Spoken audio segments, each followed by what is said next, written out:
Yazin, madoda, men. I'm a woman. I'm not allowed to have authority over a man or to teach men or anything like that according to the scriptures. But if you've been given a prophetic gifting, you can prophesy, just as Deborah was a prophet. She was a prophetess. So you can prophesy to men, then sit down once you're done and not teach them. So essentially, lessons learned, garnered by an individual who is in the position of a prophet or a watchman to give dreams and visions is what it is that I am in right now. And I get to do it even with men. I get to do that. So I'm going to basically speak my mind about what God has been showing me. That skincare product that I told you guys about, I will show it to you once it works properly. I'm currently raving about it right now, but we're cautious. And the only reason why I'm cautious with it is because it comes highly underestimated, even by me. It comes highly underestimated even by me, and so because I underestimate it, I don't want to show it to you yet, lest it should fail me somewhere along the way. And when then it fails me somewhere along the way, I then will be embarrassed that I went on right ahead and told people about a product. Frankly, was the equivalent of hydroquinone sold on the black market, even though it's illegal in a country. So I am experimenting like a guinea pig on my own face, and when this thing proves itself to be what it is, I am taking what I imagine to be an informed risk. Okay? When it proves to be what it is, it will therefore then also prove to be the real deal, the legit, and frankly slaying every product on the market out there that is a tyrosinase inhibitor. Slaying it by like far, to a point where it should be getting taken up, it should be getting spoken about across multiple YouTube channels and endorsed by skincare YouTubers as this stuff works, and it's super cheap type establishment thing. I was talking prior to coming to chat here about how it is that product is similar to Christians, and how I am severely right now a woman that has been violently passed up. And the reason I was passed up was because I did what many people in the world imagine to be one of those. I dared give my life to Jesus. I gave my life to Jesus when I was a cool girl. A shy guy is the kind of guy who'll only be mine. Oh Lord of mercy, mercy, mercy. I don't want nobody loving anybody. He's a shy guy, a kind of guy. Nick, about a shy guy, but not really quite a shy guy, but a dude that feared the Lord. I came to Christ. I became celibate. I came to Christ. I became prayerful about what I wanted. I stopped dating based on, ooh, he's so cute. Ooh, he's so lovely. Ooh, he looks like he could make sense for me. Ooh, he's my height. Ooh, he's this, that. Wada and the other. Ooh, he's a project manager. Ooh, this is the job he does. Yeah, proper. I stopped dating because of that. I stopped accommodating a dude because he's charming. But I waited. And I expected to get married really quickly. I expected after coming in Christ to wait no more than 2 years. I remember shortly after breaking up with my ex-boyfriend, I went to a therapist, right? Because I had to deal with that relationship, the way Njefela things ended and how he became such a buffoon. I visited a shrink, having been given recommendation by a colleague of mine. And this colleague of mine is one of the people that helped with my journey in turning over fully to Jesus. But she was a witch. She was involved in darkness. So because I was busy going to church with her, not yet. Nah, I wasn't yet going to church. This lady. However, when I told her that my situation, my ex, we're fighting, blah, we fought and life is rough, blah, she was like, if you want to see somebody, I know of this one Christian therapist, and she uses the Bible if you will allow her to, and I found that she worked really well for me, and she is endorsed by MTN, so there is a discount for staff members on CAMF, the medical aid for my company. I was like, okay, whatever. So I called this shrink lady and I booked an appointment with her, and it worked like a charm. She made me believe, okay, not a charm, let's say a miracle, because charms are demonic. Let's say, what is this? She made me believe that therapy works. And I realized that, no, not really. It doesn't. Christianity works because she was a Christian. I ultimately would go maybe 2 years later, because of struggling with something in my life, to another therapist that was not Christian. And I found her empty and void of true ability to support me. So that's when I came to a conclusion that it's not that therapy works, it's that counseling in Christ does. But those of you who believe in therapy, do you? This woman was a therapist, she was a psychologist, and she used the Bible. She would give me assignments, to say in the Word of God. Tabulate for me next time I see you who you think you are in the eyes of God. And I would come back with all that homework. What she did to comfort me was basically advise me to pray about it and see who it is that I am in the sight of God. And I did that. I took her advice and I gained healing, thinking that therapy, but it wasn't that therapy works, it's that woman led me to pray. And when I prayed, deposits in my heart for healing were landed because it came from heaven. So she gave me a solution that actually made sense. Very well. So after then going to this therapist, I need to be able to piece together my points. 1 minute. Okay, I had to open for the cat. What worked? Yes, this woman gave me that counsel, but I was newly broken up with my ex-boyfriend. You will remember, right? And that's why my colleague / friend recommended that I go and see this lady, because she's really good and she uses the Bible. She uses Christianity as a tool in her therapy, if you would allow her. Very well. So this woman then started giving me her story, right? She was a married woman, and she told me that she waited on the Lord for her husband for 4 years. At the time I was newly single, it was just a couple of months. And when she told me that she waited on the Lord for her husband for 4 years, she was single for 4 years, I was like, what? She also said that her husband was 4 years younger than her. So the number 4 was quite big in her life. Her husband was 4 years younger than her. No, 5 years younger than her. And she waited on the Lord for 4 years to marry him, to meet him, to basically end up married, right? Type thing. And when she told me this, I was like, yo, you're strong. I said to this therapist, yo, you are strong. You waited for 4 years. And at the back of my mind, I remember thinking, there is no way under heaven that I'm gonna wait 4 years. For what reason, I don't know. She was a gorgeous lady, beautiful, everything njefela in a bunch. I could see why a man would fall in love with her. Karabo in all of her pomp was like, no, I'm too pretty. There's no way under heaven that I'ma be overlooked for 4 years yonke. Not me. Not for Cran K, nah, I'm sorry. Like Elechadima, when I walk out there, it is I that has arrived in the room. That was a woman that was I was in the worldish, but I was interrogating the things of Christ. I've told you my testimony briefly. How it is that it took a little bit of a minute for me to finally fully surrender to Jesus. And in the run-up to, I was convicted of sin. And so I was looking into the things of God. So I was unsanctified and still kind of pompous to a certain extent, having a sense of my own self-worth to a point of imagining that these bugaboos all over the show already are tripping up all over around me. Where I go,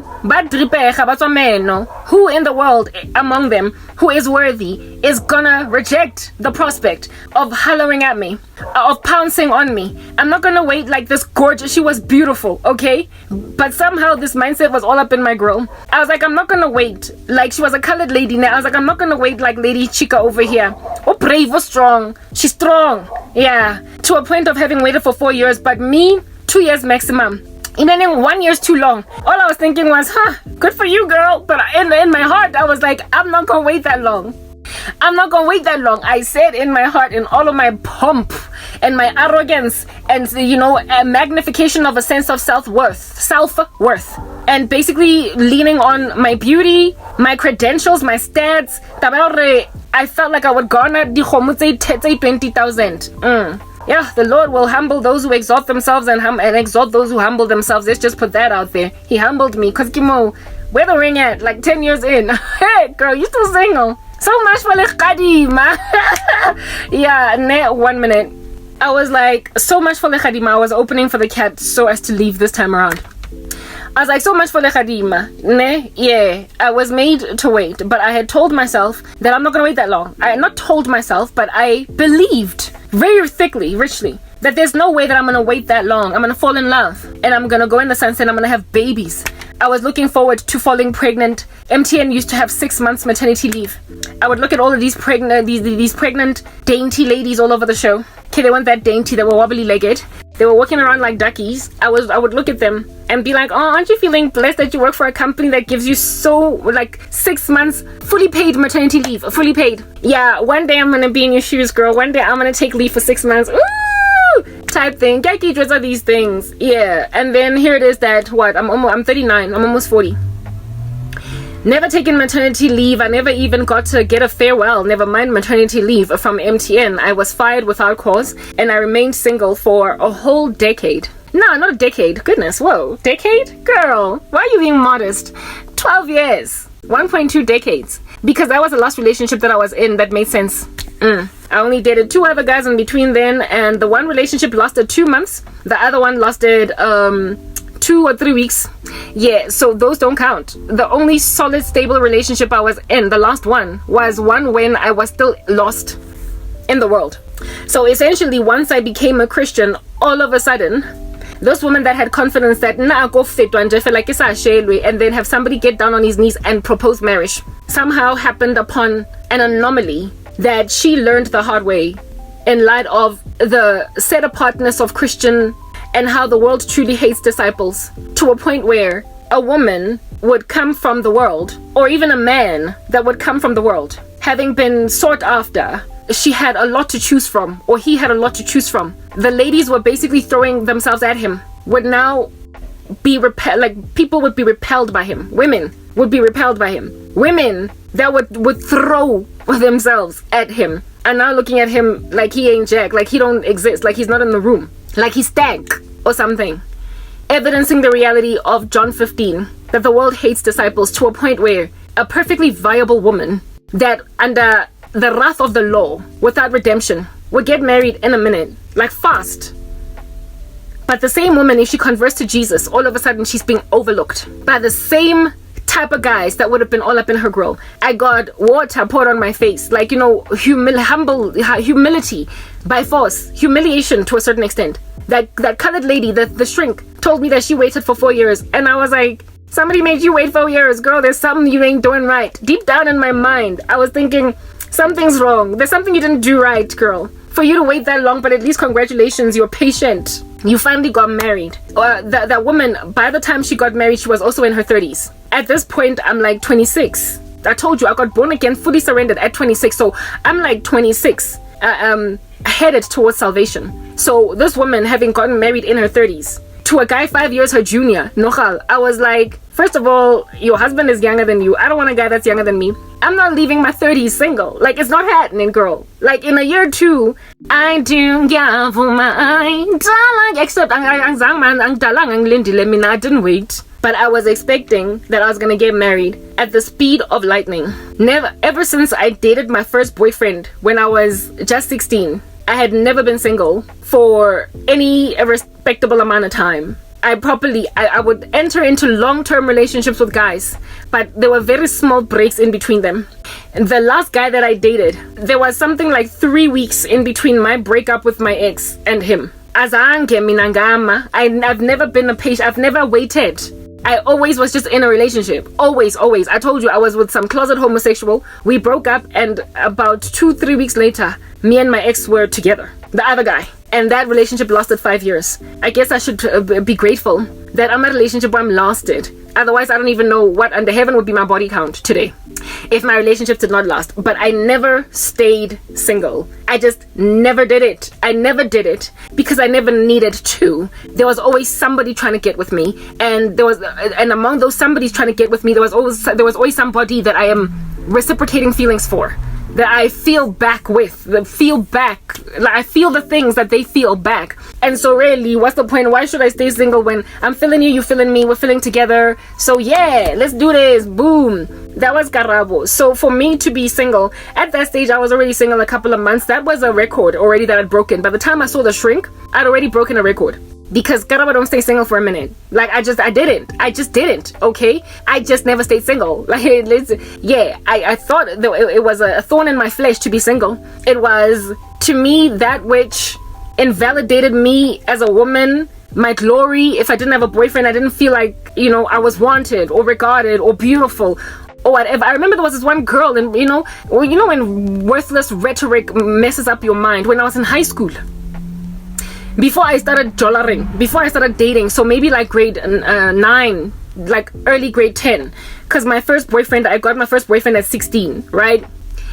When I was therefore 15 and a half, 16, first bit of 16, I was still single. Yeah, okay, there was this one girl in my class. Yes, actually, it was in grade 10. Yeah, it was in grade 10 when I was talking with this girl, because she wasn't in my grade 8 and 9 class because there was a subject change. When you get to grade 10, you have to choose your subjects. And so the class that you were in grade 8 and 9 would change. And this girl was in the new batch of like classmates because she had chosen the same subjects as me. And one time we were in the queue waiting outside some class. I think it was outside English or Afrikaans. And this girl is like, so Karabo, do you have a boyfriend? It was at the beginning of the grade 10 year. And she liked me and she was chatting me up. There were two groups of black girls in that class. One of them, I belonged to the crew of friends, and then the other one was this girl's crew. And she liked me, however, so she sometimes would chat with me, even though her main crew was these other girls.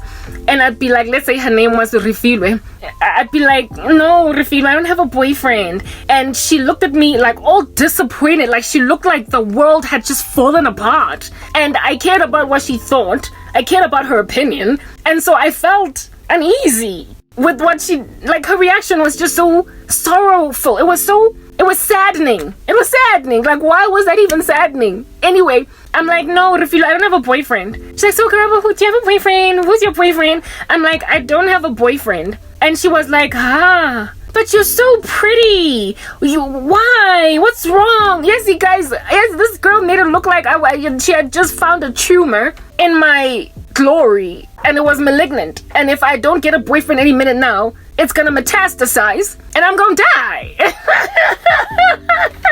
Anyway, yeah, no, Refilwe made me so uneasy with my singlehood, such that later that year I would get my first boyfriend. So stuff like that etched into me, where I believed that it was a validation of my beauty to always have a dude, basically confirming that I was pretty enough to shella type thing. And that remained a whole thorn in my uneasy flesh all the way up until I got born again.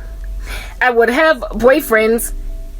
I would always have a boyfriend, except for maybe like a break of a month tops. A break of a month tops. There was always somebody hollering, and among the hollering guys, there was always someone I liked back. And so they would become my boyfriend. I would not run with much else other than the fact that I like them back because they're cute, or they're this, or they're that, and wada.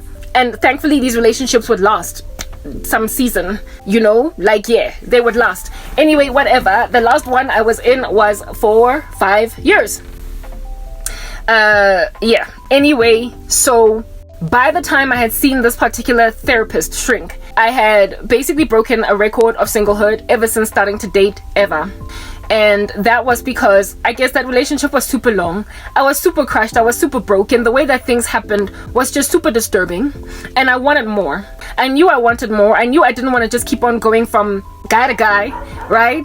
I knew that I didn't want to sleep with a new guy, right? At that stage, I had I guess it's worth a while to confess, a body count of like 5. And I didn't want number 6. I did not want to sleep with another guy unless he was my husband. I knew that that was a thing.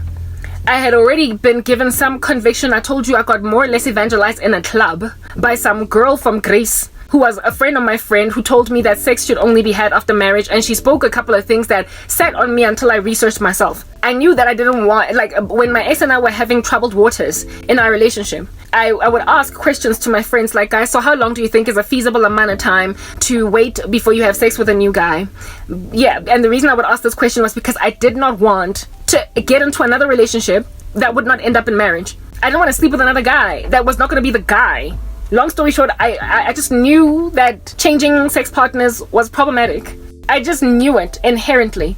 And the conversation about soul ties in a club etched that suspicion into my spirit in a way that caught fire, because I had already suspected that this fornication, there was something off with it. That you can't just keep sleeping with new guys hoping they'll marry you. What if they don't? What if they don't? So because after my ex of 5 years, given that I believed that that relationship was going to end up in marriage, it took a lot more for me to just jump into a new relationship. I couldn't. Plus, at the same time, I was also convicted of the things of God, and I had gotten back together with my ex-boyfriend during a time when I had conviction about God, to a point of telling him I don't want to have sex anymore. So because it was fornication, he's gonna have to wait until we're both married to each other, type thing. He didn't give me grief or whatever, but it was puzzling to him because it was like, but we've been doing it all along, like what's up, whatever. But he didn't give me grief. He wasn't rude, he wasn't rapey about it, really. Frankly, he was quite the gentleman, I will not lie, type thing. But it did catch him off guard. So I already had conviction of sin, meaning that it was not going to be easy for me to just enter into a new relationship.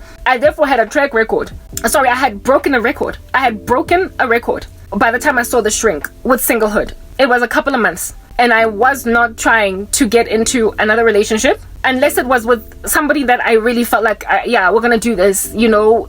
This time you're not just dating because the guy can dance or he's cute, or this time it's like, I'm getting into marriage now, you know. So I can't just date. So I was single, but I was not trying to do it for a year. Goodness, I'd never done a month. What about a year?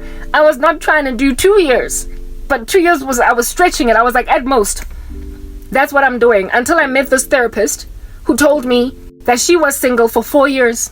Where I remember she asked me actually in the session, how long do you want to wait before you meet the man that's going to be your husband? And I was like, maybe a year. And then when she looked at me still staring into my eyes, I was like, 18 months tops. She was like, I waited for 4 years. And I was like, wow, that's admirable, you know. But at the back of my mind, I was like, that's you, girl. That's you. I was like, that's you, and you alone in a corner. Not me. And here it is at 10 years later, I'm still single. Yeah, a woman that could never stay single is single now for 10 years. And one of the biggest reasons why I am still single is because I went from being sought after a lot of guys, any ecosystem that I would find myself, to now it's like tumbleweeds, it's dry. It's just absolutely dry. And also, what is this? When I was working at MTN, it's not that nobody wanted me, it's that the guys who did were obviously not of God. So I didn't pass them up. You don't pass up an unbeliever, you reject him. I rejected a lot of guys because they didn't love God. And it made me realize one of two things. The world hates disciples, first and foremost. So you are going to struggle with love as a Christian, right? And number two, indeed the road is narrow that leads to life that few people find. And it is so narrow that to truly find a person that you are equally yoked with. Guys, that I remember there was this one man from MTN. Uptagati, guys, I don't even know why some people are drawn to witchcraft. When I was newly saved, when I was newly convicted of my spiritual gifting, when the Lord had basically started to show me spiritual activity in the cosmos that people are engaged in, witchcraft, I was so in denial. I was in so much shock at people and their foul practices, because a lot of them were so beautiful. They were so gorgeous. They were so lovely. You would never ever think that they could ever stoop that low. Like witchcraft. Oh, boloi. For me, it was like,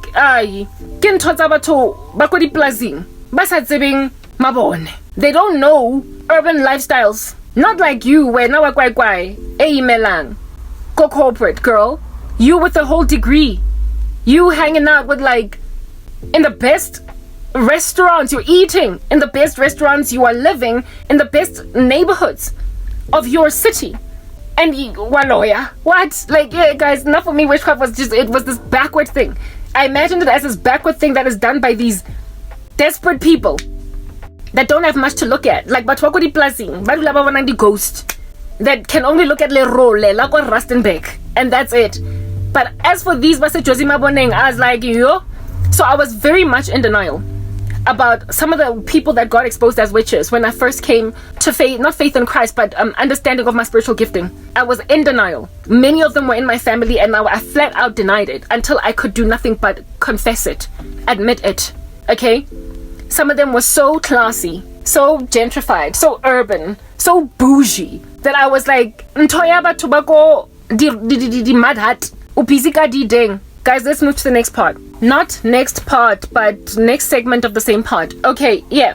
So because of how much I never imagined that certain people would ever allow themselves to touch this stuff, I didn't want to believe what I saw. But there was this guy from MTN, ne? Yo, guys, yes, like it, but what?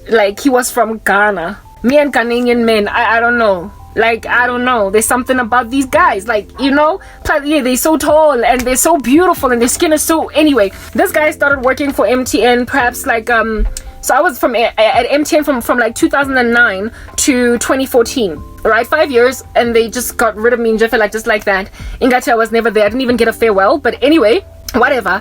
This Oki came to work for MTN perhaps in late 2010. Late 2011, like late 2011. I got born again in 2011. I started working at MTN in 2009. So this guy started working for MTN not shortly, maybe like a year and a half after I started working there. And when he was new, the company, he was hard to miss. He was hard to miss by everybody. I remember later on, already by then I was born again, this one white lady, a married lady, a middle-aged white woman, like went on right ahead to tell all the ladies in the room one time, basically loosening her inhibitions, stopping to be a boss lady for 5 seconds. And she was like, this guy walked past, right, the boardroom where we were all at having a meeting, and this woman, like proper, imagine a middle-aged white woman, like married with children, basically saying something along the lines of, break me off a piece of that, like, yeah, type thing. And she went on to talk about how it is that he is just so edible, he is so beautiful, what a beautiful man that is. And every one of us were like, basically we were like just laughing at how it is that this woman was acting so out of character in the presence of this guy. That's how handsome this guy was. He was a heat. He was lanky, tall like a giraffe, and I like to say that he never used to walk, but he would glide, because there was something about his walk. He was a beautiful black man. And when he started working for MTN, goodness, I'm sorry about the speech, like when he started working for MTN, heck, I noticed him. I noticed him. My girls and everybody noticed him. And like there was like talk on some, that guy, Shar, where does he work? What department is he at? Like, he was so beautiful, that guy, that you could see him literally from across the room. Not even the room. Like, MTN was a very glossy building in that you, like, across pathways, across corridors, you could see a department that is like far away. Yeah, that guy would be on the balcony, on the phone, talking, and you would see him from a far away department and you would spot him because he was that tall. And his walk was so distinctive. It was so distinguishable from everybody else's. He was a beautiful, beautiful, beautiful man. And absolutely electrically gorgeous. Alright? And we would talk about him a whole bunch until one time I had a chat with a colleague that knew him, and she was like, he's married, girl. Man, come on, don't give me that speech like issue. Plus, time is running out on me. I gotta go work out. And this girl is like, she's married. When she said when she said he's married, oh, okay, whoa, I guess that makes him off limits, type setup thing. At this point, at the time when he started working, I had a boyfriend. Alright? But I was not happy in my relationship. My ex was not pulling his weight, and my eyes were actively out in the cosmos, guys, looking for another guy. When I got born again, I matured to not do stuff like that. Okay, plus we had broken up, etc. So if that dude had basically came to talk to me, you must oh come on, man, ish, this phone. If that dude had come to talk to me, my ex was on thin water, hot water. Our relationship was in hot water. I was not prepared to cheat on him, but I was certainly prepared to leave him for another guy. No wonder nang tshwereka go robel. No wonder nang tshwereka keep it around. No wonder, because he was not trying to pull up his weight, his pants, but he wanted to keep me around. But my eyes were wandering. I'm not even gonna lie. When I got saved, however, my eyes stopped wandering. During the time of my lost days, one of my colleagues that worked with him told me that he's married. So I let it go instantly, because of course I wanted to get married, not me. I didn't want to be the mistress of some dude. That would never ever happen. So I let him go. But he was this beautiful, just like alpha male. Okay, he was a total alpha male that was severely coveted, longed for by a lot of women in the office. But he was a married man. A year or two progresses, I get born again. I got saved in 2011. So shortly after, he starts working for MTN. After getting saved, I don't care anymore to be staring at guys because they're tall, dark, and handsome. Now I'm waiting on the Lord for a husband. Now I'm serious, especially a year. I get born again in 2011. But then in 2012, I'd matured very much in Christ. I had gotten very thick in the things of God. And so I was no longer fleshy, carnal, on some break me off a piece of that. I was no longer looking at guys on some ooh type thing. I was now with my eyes solidly focused on Jesus. And waiting on him for a husband. Alright? It was when I abandoned worldliness that all of a sudden I then got flooded by worldly men. So a guy that I had a crush on, that basically the whole building had a crush on, the crush was not reciprocated towards me. He was not even trying to look at me. It's like I didn't even exist in his environment. But all of a sudden, I was visible in his sight. And I was like, yes, Usatane will always bring along umuntu, was tempting to you before you got serious with God, to try and derail the living daylights out of you. I could not believe that this guy wanted me. Because for me it was like, yeah, Batung, everybody including middle-aged white women are trying to get with you. They don't care what your status is, they just want to get with you. And then you come at me? Like, it was puzzling. This guy unatoreke so much guababa. Where I'm concerned, guababa is fear to pursue a girl, that he went and grabbed. There was this one Indian girl in marketing that was a Christian, and I got to know about her because one time at some company roadshow event, I was queuing behind her in a line for food, and we had a conversation briefly and came to learn that we both love the Lord. And so this young lady, this Indian lady, knew that I was a Christian and she was a Christian, and the two of us, when we greet each other around, we'd like, sort of kind of acknowledge one another in Christ on some, I see you, you see me. This lady was a married woman, right? And she worked closely with his department. That's why I get it. Christianity in South Africa is so flaccid. It's so lukewarm. It is so seeker sensitive. It just doesn't make sense at all. This lady was my girl. To a certain extent, she was my friend, okay? Because we had that thing in common with each other. But the fact that she tried to hook me up with this guy, for me, it leaves a lot desired concerning her Christianity. This dude was friends with, I had a friend that was in his team. And as I would grow in my career and get closer to more senior people in the organization, I then ended up working with some people in his team, in his department type thing, because that came part and parcel with the job that I was doing. And guys, his colleague, one of his best friends, which was one of my closest friends, and our relationship went sour because when you talk about God to a person that doesn't want God, they sometimes just break away from you. But nonetheless, before this woman broke away from me because I tried to evangelize her, she and I were always just chatting, walking around together. And she was very close with this guy because she worked in his exact department. She worked with him very closely. They were always walking around together. They were always going to grab coffee together. She was a married woman.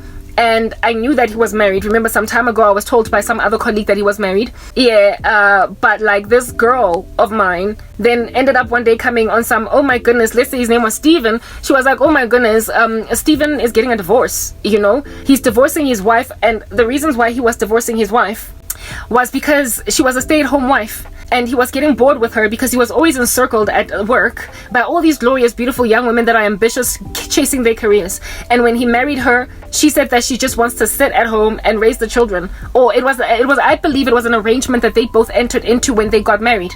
That you're gonna stay at home and raise the kids. And then he worked and found himself encircled by so many beautiful, ambitious young women that now all of a sudden he was trying to pressurize his wife to go finish her degree and start working in corporate so she can be as glorious as all these other women he's always encircled by. He allowed temptation to rip him away from his wife. So he basically asked for a divorce. For the reason that this woman was not phenomenal, like Judith saying to her husband, Bryce, in Temptation. He did not think that his wife was phenomenal enough. So he divorced her because he wanted to go and marry somebody more on par with him, as he is, grabbing his own career and whatnot. This friend of mine tells me that her friend, this guy, is getting a divorce for these reasons. At this stage, I'm already solidly convicted about the things of God. And so for me, I was like, whoa, how typical. These guys in the world, they just dump women for no reason at all. They get divorced on irreconcilable differences, not on marital unfaithfulness. They don't divorce for the right reasons. This woman was standing with her friend, the guy, but for me it was like, how typical, worldly divorces. So it really turned me off, and all that fanfare that I felt for him initially disappeared. It had just all completely disappeared now that I had the perspective of Jesus. After she tells me that this guy is divorced, right? I was like, okay, whatever. She basically we were gossiping her friend, that guy. It made me change my mind about him and how I viewed him. The guy then suddenly just started like roaming my desk. Like he would come to my desk and offer me gospel rap, gospel hip-hop, and I was like, how does this guy even know that I'm Christian or interested in such things as these? And then I imagined that maybe it is because he is, what do you call this? Maybe it's because he's he's close to my girl, and since my girl gossips him with me, she probably gossips me to him too, and just like she gossips everybody else. So I was like, oh, okay, maybe my friend told him that I'm one of those hectic Christians, and that's why he felt like he should introduce gospel rap to me. But when he introduced gospel rap, when he was trying to give me gospel rap music from in a USB to basically show me that he is like a Christian himself, it was all these artists that are seeker sensitive, lukewarm. It was artists that I had written off as not really truly of God, that also sing gospel, that do gospel hip-hop. I did not like them. I had written them off. I had my own crew of gospel hip-hop artists that I was listening to, and the ones that he recommended to me were the ones that I was not interested in, because I had imagined their music heretical. I imagined the content of their lyrics heretical. And so for me, it was like, you can't even discern between a man or woman that is serving Christ truly, and you can't even discern between sound doctrine and falsehood. What am I going to do with you? On top of that, I'm thinking at the top of my mind, you're divorcing your wife for no other reason than the fact that she's not, she doesn't juice you. That's the only reason you're trying to divorce her. So, but I was like, thanks. Anyway, the colleague that I was sitting next to, a friend of mine that I used to have in the office that ended up betraying the living daylights out of me, but anyway, after he left, she was like, oh, Karabs, maybe that could be your husband. Some Indian girl that I was very tight with, not the same one, Olewa Christian. This one was a Hindu. I'm like, no, he's not for me. And she's like, but why? And I told her. She's like, oh, okay, I understand, type thing. One, I give out to a divorced guy. And when he was at my desk, he was sharing all different kinds of information about his life, telling me about his daughters. So basically just putting it out there to let me know that he has kids and he wants me, but like, I'm going to have to accept him with his children and what have you. I was like, dude, it's not even in my mind. I was thinking, it's not even just the kids that I'm going to have to take in your stride. It's your divorce. It is all that baggage. And then at this point, I'm like, what, 27? Like, please, I'm not trying to settle for a guy that's got kids that are almost the age of teenagers. This dude was in his late 30s, but he did not look his age. He looked very young. A very, very beautiful man. Okay. Anyway, whatever. Yeah. So that's what. So when I say, because his kids were near on being teenagers, it evidences how early he got married. How young it is that he was. So basically, a woman that he probably got out of high school with, that he loved very much at some point, now he's passing her shade because he's encircled by all of these, chacharach women in corporate South Africa. That guy, after I would not humor him too much, he was also always flirting with some chick right in front of my desks. Women were all over this guy, and he was not trying to ward them off. They were like pouncing on him like an orangutan, and he just let them hang and swing on his body. Like, you need to create boundaries type thing. I was like, I can never be with a man like that. I would always be so insecure. I'd always be so insecure because he allowed women to flirt with him and touch him and hair all over. Oh goodness, it was just so boring and so annoying. Anyway, whatever. This guy, because of the fact that I was not humoring him too much, he would invite me to all different kinds of things, like Toastmasters. He used to run Toastmasters, very well spoken as well. And he'd be like, come to Toastmasters if you want to improve your public speaking skills. And I'd be like, okay, and I'd go to Toastmasters. And when I would get there, he would have like this big beaming smile, and he would keep on like calling out my name as an example to use in this room. And I was like, yo, Batung, that's what I noticed. Well, this guy likes it. He has a crush on me. Like, this guy, whoa. And for me, it was like, I would be so flattered if it was 2 years ago. I would be so flattered because he was that guy that everybody was all up in everybody's girl concerning. Somewhere along the way, his girl, the one that is my friend from his department, comes to me and she's like, there's a guy that I work with that doesn't usually look around at too many ladies, but he thinks you're beautiful. And I mean, come on, there could be nobody else, because frankly, that's the only dude in her team that that I would kind of look at that way. The only sort of kind of black guy with those credentials, those stats. So I was like, man, just call out his name. But then I was like, whatever, moving on. Let's just let go. So I discovered that he thinks I'm beautiful, but I thought that was where it ended. All right. And then next thing, I'm in the coffee shop, and this Indian girl that I met at the roadshow, with whom I exchanged notes, starts like, she literally, I'm not at the coffee shop. She calls me at my desk. And she's like, Karabo, what are you doing? Do you perhaps want to go get cappuccino with me? I was like, oh, okay, let's go. So I go to the coffee shop with her, even though I wasn't, trying to go. And on our way there, this girl is like, so you're still single? You're waiting on God for a husband, right? That's so good. That's so good. Yeah.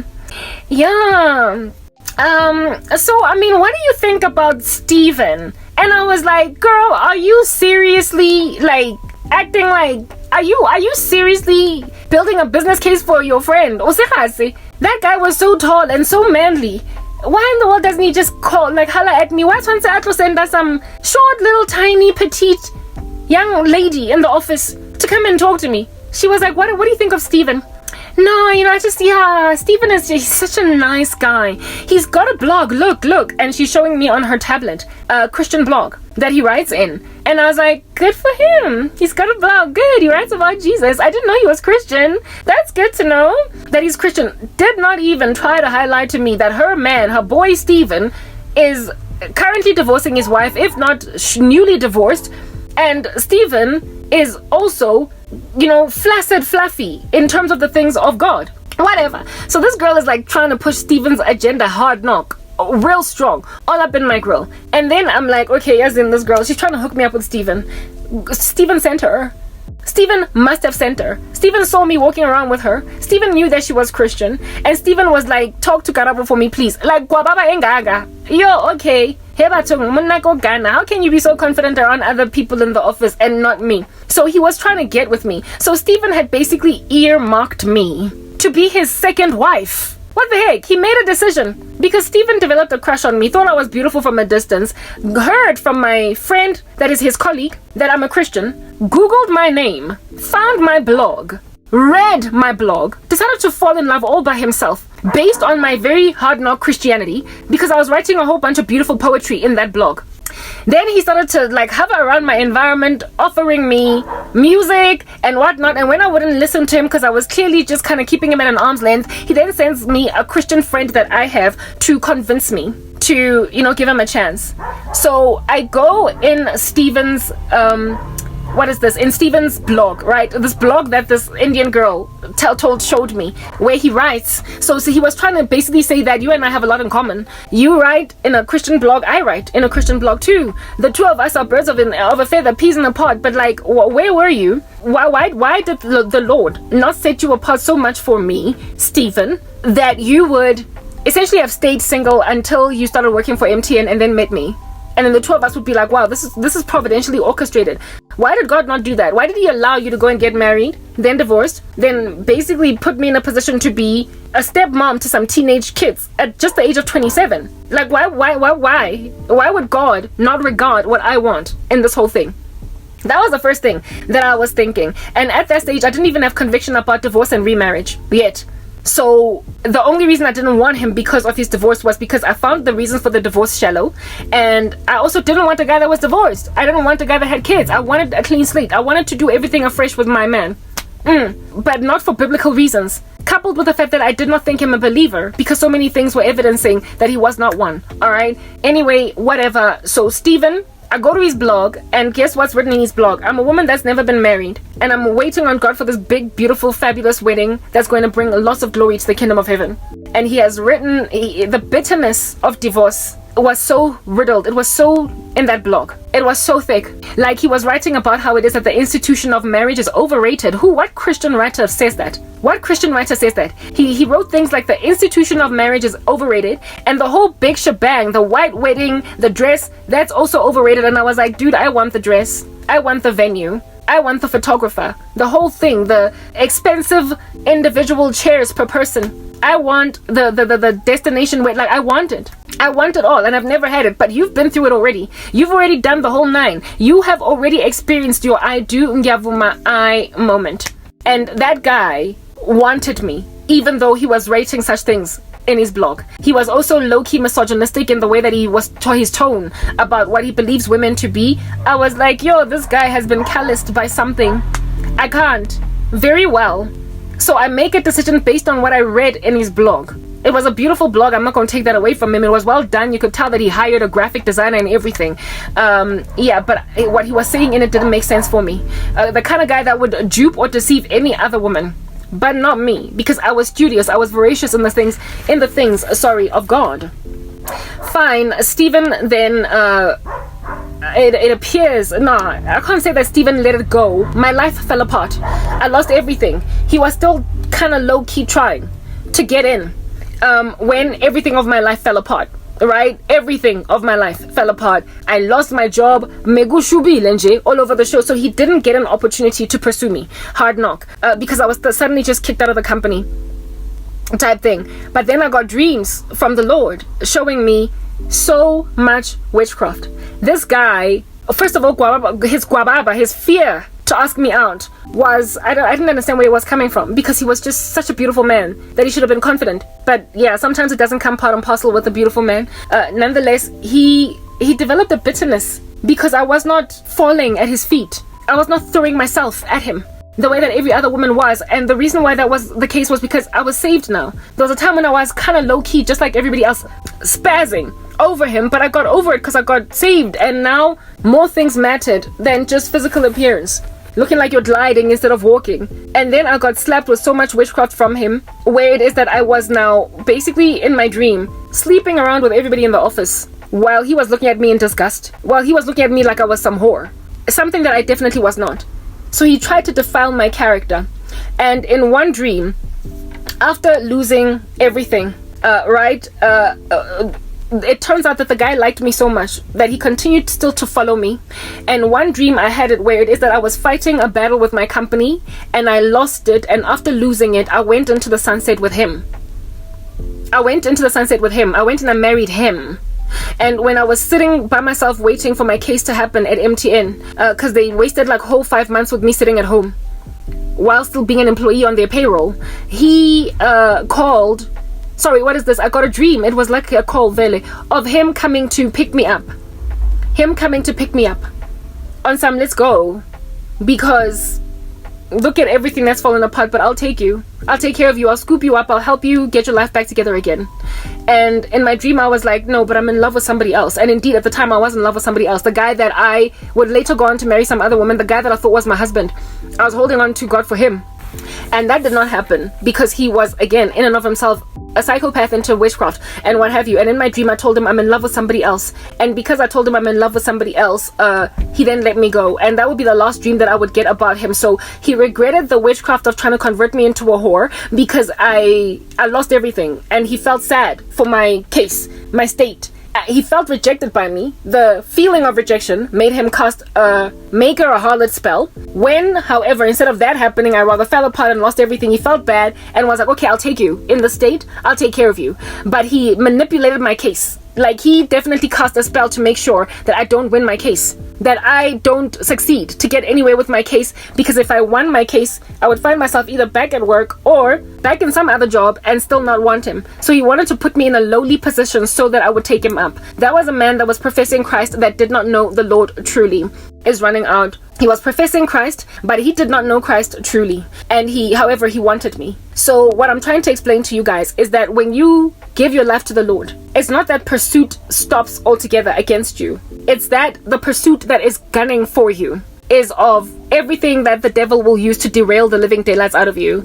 That guy wanted me high and low, by fire, by force. Okay, a guy that I had initially wanted, but he was married. I got over that, therefore, got born again, and then he suddenly got developed in him a very strong attraction to me and was made to focus on me because the devil knew that there was a time when I was spazzing over him. But I ultimately got over him, and it was in getting over him that then I got violently abused, and that's say by him with witchcraft, and that same type of sorcery has been pursuing me from men that, how shall I describe this? It's been pursuing me from men that have historically been the kinds of guys that I would have easily, but now I don't want them because their stats are whack, and on top of that they're not godly. And even though they're trying to wear godliness, it's clear that they're not, by somebody who is discerning by the Holy Spirit. That guy was exactly that. And I keep seeing pursuit by men that at some point in my life, any minute now, I'm your girl. But now today, just like that guy Wako MTN, they've been married a couple of years to some other women, have got children that are almost teenagers, and they want divorces because they find me phenomenal, and they want to be with a woman that they imagine is phenomenal, having, however, initially made heavy promises to some other women that they're now breaking the promises to. And based on the fact that there was a time I was spazzing over them, or men like them, they're trying to tap into that, even though I'm so matured now.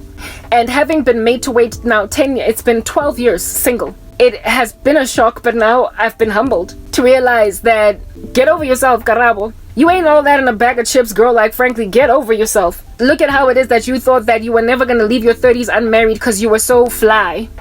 And you had so much together going for you. And yet you've been passed up by every man you've ever, like, had feelings for, a crush. They've all said, no, I'll go and marry her instead. All the guys I wanted, like, in the run-up to my faith, to coming to Christ. I had a crush. There was this one guy, Wakovitz, that fell through the cracks. Another dude that was working for MTN fell through the cracks. I had gone on one date with him, though. Another dude, the guy that got married to another woman. The two of us were actively flirting with each other. It looked like something was going to happen until I lost everything and he became shallow. So I became like treasure in jars of clay. When I lost my job, long story short, when I lost, therefore, that which gives women in the world clout, I also lost pursuit by men that were actively looking at me, that I was also actively looking at. When I came to Christ, that number of guys dropped because I was now looking at only godly men. And there was one in particular that I thought was mine because he appeared godly. I'd seen him in many godly spaces and we had spoken a lot of Christianese together and been in the same ecosystem as Christians together. And I thought he could be my husband. And the two of us had been flirting literally the whole time I was working at MTN. But then this time around it looked like something was finally going to happen between the two of us. And at the same time that I was being called to God, so too was he. At the same time I was being called to choose life, so too was he. But he chose death and I chose life. And because of the death he chose, the witchcraft, he became therefore at enmity with me. And once I started getting persecuted by the whole world, he imagined me worthless, like my face cream. He imagined me something that you can just dispose of. He thought, everybody's persecuting you. You're losing your job. You're losing your clout. The thing that I was looking at you on some, that could be a viable wife for me. Wakaza. She's the kind of woman, okay, 20,000. I'm taking Karabo. And then Karabo loses her clout. She loses everything that made her valuable in the eyes of men of the world. And that was this guy's test. He was supposed to keep pursuing me, despite the fact that I was losing everything. The ball on me. And allowed himself to marry a woman that he didn't even love. The woman that he married, the Lord showed me he met her the same year that I lost. He met her the same year and married her the same year. When I had been around all along. I was around that all along. So he married a stranger that he was hooked up with Kokeregeng. That also turned out to be a little mutagati that surprised him with fishnet stockings on the wedding night, even though she claimed to be a virgin. From what God showed me, details that frankly, I'm just like, what in the world? He went and married her and passed me up precisely because I was no longer valuable in the sight of the world, even though I was entirely valuable in the sight of God. I was treasure in jars of clay, and a godly man ought to have continued to pursue me, even when everything in my life was falling apart. Scooped me up, took care of me, when the whole world was spitting on me. Like, did everything in his power to try and help me get my life back together.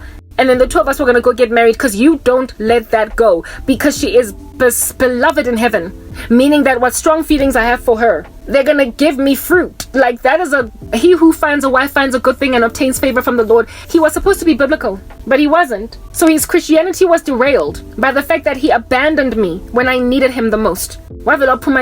Stopped pursuing. Imagine that the thing, and he's just going to stop. And he went and married another woman. I was so broken. I was so freaking devastated. Like, that's another story for another day. I've never cried like that. And I've never been that in denial for that long. It took me a year to find out that he was married. And by the time I found out, I was out of my mind. Like, yes, like a dude. At some point, I was on some annul the marriage. It's not the real deal. I'm your wife. Kabang. Uhambile manje and I'm cured. I'm healed. But it's such men as these that then 10 years wake up, they've got toddler kids or teenage kids or near teen kids, preteen kids, and a wife that they are not interested in anymore. And they want to divorce her. And now they're like, Karabo, remember, we shared chemistry. Karabo, remember, you and I had a little bit of electricity, girl. Let's talk. Still looking good, perhaps. Still that guy. I mean, nostalgia will always slap you with a pan on the head, guys.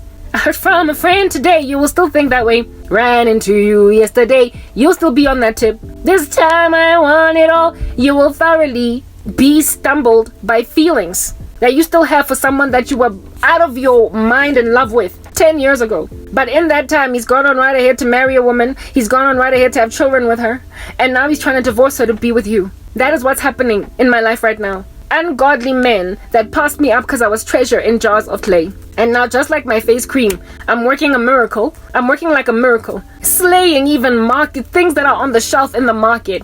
Products that are in the market are well respected, and yet this one works best. Essentially, they come to learn that many women have done excellently, but she surpasses them all. They find out the hard way that they should never have left that which it is that God showed them at first. We all were called at the same time by God, and you would be lying if you denied it. All of y'all, before you had children, before you got married, before you did all these things, were convicted about God. You were trying to attend church, you were trying to talk to Jesus, you were reading the Bible, you were doing all that jazz, and then somewhere along the way, you then chose witchcraft to get that job promotion.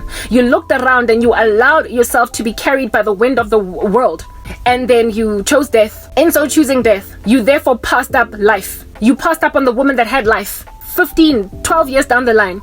Now you want that woman because the evidence of godliness that is displayed, since God prepares for us a table in the presence of our enemies, the evidence of God that is displayed in this woman is so stark. She's been preserved, she's been kept beautiful, she's been kept viable, and she has been faithful to God, and so her virtue is shining through. The Bible says, commit your ways to the Lord and he will do this. He will make your righteousness shine like the dawn, and the justice of your cause like the noonday sun. So the justice of my cause is shining like the noonday sun. And now guys that passed me up that I would have married in a second, and they want me at the expense of their wives. You made a woman that believed she could never ever exit her 20s, 40 single. You made her get to 39 with no children. You bewitched the living daylights out of her so that no man would marry her, that you might finally be like, Arabo, you weren't that beautiful. Get over yourself, come on. You weren't that lovely, you weren't that wonderful. Because Kimo, now you're sitting at 39 single. You threw me in a pit, made sure I can't get married. And now you want to marry me because you see that God has preserved me despite having put me in a pit. So now we've got these guys that are hovering around Christian women, trying to derail them because now they're over the age of 35. I'm sorry. Ngampanika single. I will wait. Same way that I rejected that dude that had wanted to divorce his wife to find a phenomenal woman in the office for unbiblical reasons, yet claiming himself to be a Christian. I now also am rejecting anybody else at all that wants to now take care of me. I keep hearing Binaya Karen White. Early in the morning, I put breakfast on your table. I make sure that your coffee has some sugar and cream. Your eggs are over easy, your toast done lightly. All that's missing is that morning kiss that you used to greet me. That song. I'm not your superwoman, the kind of girl that you can let down and think that everything's okay. Yeah. The Lord is showing me that if at all I were to ever capitulate to any of these men that want to marry me, after having married other women, and now they realize they messed up, but they see my sorrow, my squalor, my situation that is as bad as it is. It'll start out alright, but one day I'm going to struggle with the affection that I was seeking out all along. The very shade that they passed their wives, they're gonna pass me, because they've never changed. They've never adjusted. They've never been made different. So just as their wives today are singing, early in the morning, I put breakfast on your table. I make sure that your coffee has... Yeah, the same thing that they are doing to those women, they're gonna do it to me. They're gonna be repeat offenders, and I will have made a mistake by allowing myself to marry a divorcee with 2 kids, thinking that he's going to be better to me than he was to his wife. The wife that he left for me because she got boring. When she didn't get boring, he just got sinful. She didn't get boring. When you met her, you were all young and you were bouncing up and down in these streets, and now all of a sudden you don't want her. You see somebody else out there and you want to marry her instead. Like proper. Long suffering and longevity in a marriage is expected by God. And if people don't strive to walk in that long suffering and that longevity, they are sinning against God. So I'm not going to marry somebody else's ex-husband. It's never going to happen. However, just the fact that that is something that is pouncing on me evidences that the world hates disciples, and the devil will always try to make a Christian settle. If he can't make a Christian settle 10 years ago, he will make a Christian settle 10 years later. Just because that Christian is looking at her biological clock, or she is looking at her age, she is looking at the fact that, girl, you're no longer 26. Goodness, get over yourself. So now 40. Just take it. I'm sorry, no. All I could think about last night was, but I prayed. And not only did I pray, but I also waited. Why should I wait and get such a low quality husband? Why should I wait and deal with some other woman's baby mama drama? Why under heaven should I wait and take a divorcee Why did I wait 12 years just to marry somebody's baby daddy and somebody's ex-husband? I was supposed to now wait for a guy to snap out of his insanity, his temporary illness. He and I are both given by the same God blessings and curses, life and death. Therefore choose life. I choose life, he chooses death. But then 10 years later it's like, okay, I want to choose life now, and then gets to take me for a bride. So what? I was a placeholder until further notice. Or rather, his wife was a placeholder for me. I literally waited in celibacy for 12 years since coming to Christ. So some dude that has been having sex this whole time, making babies this whole time, getting married, mamazalas, meeting mothers-in-laws and cousins of some other woman, visiting the brides and burning the fires at these brides of some other woman's relatives for 12 years. And then after that, divorces and then tries to come and burn the fire in the braai at my family's house with his second wife, while his kids also visit. And now I gotta deal with these kids in my house as well. Being given attitude by a baby mama / ex-wife. But I waited 12 years. I waited. So essentially it says that God did not care to acknowledge that it's just unfair that I should have chosen him and waited 12 years single, only to end up married to a divorcee with kids that was given the same choice as me at the same age, before any of us would get married and before any of us would have children. We all entered into this together, but they chose right. They chose left, sorry, and I chose right. And now that they realize that right was the right path all along, they then want to come and burden me with all of their baggage. I'm sorry, no, I will wait on God. And we will see how this works out, how it pans out. But I'm not going to be no superwoman. Dang, dang, dang, dang. I'm not going to be the kind of girl that a man can let down and think that everything's okay. Boy, I am only human. I'm not doing it. I'm not going to be a miserable wife that a man is going to get bored with down the line because he has never been God-fearing. And so therefore it was easy for him to disappoint his wife. You see what I'm saying now? So please make like my face cream and be treasure in jars of clay, because at some point you are going to slay all the other products in the market. Even though you are apparently cheap, you are just treasure in jars of clay as a Christian, and you will be passed up by worldly men that you used to have a crush on that will try to come back to you just before God brings along your man. I waited, and so my husband, if at all he comes before the rapture, would have to be a man of high quality and would also have to be a man with perfect stats, as mine are also perfect. I don't have children, I've never been married. Why in the world should I go on right ahead and somebody else's baggage? I'm signing out in Christ's name, Cran K. Peace.